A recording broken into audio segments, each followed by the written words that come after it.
បុផាកញ្ញាដងម៉ៃសុបិនមួយថ្ងៃស្រមៃមួយជាតិមិនយល់សោះឬមួយក៏ស្រីមានស្នៀតចិត្តចងជួបទៀតដើម្បីឲ្យអស់ចិនដាមកណាត់ជួបស្រីជាថ្មីម្ដងទៀតតែងខ្លួនយ៉ាងស្អាតជួបស្រស់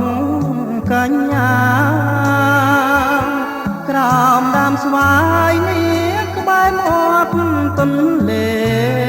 សង្ឃឹមម្លេះទេនឹកថាបានយល់ជាថ្មីម្លប់ស្វាយមាត់បាំងត្រឈឹងត្រ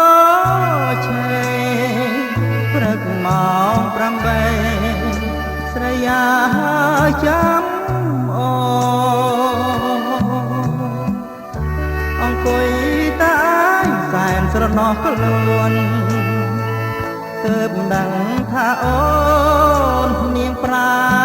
ចិនដាខ្លាចណាស់ក្រែងប៉ះ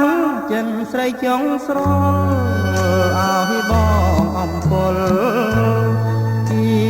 ច្រើនមកខា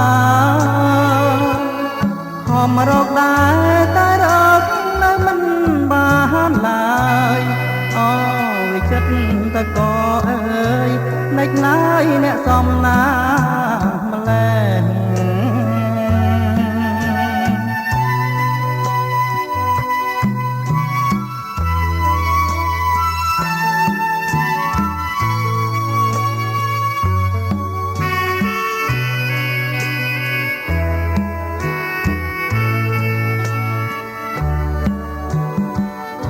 លប់ស្វាយមាត់បាំងត្រឈឹងត្រឆេប្រឹងម៉ោង8ស្រីអាយចាំអូអង្គុយតែសែនស្រណោះខ្លួនទើបដឹងថាអូននាងប្រាចិនដា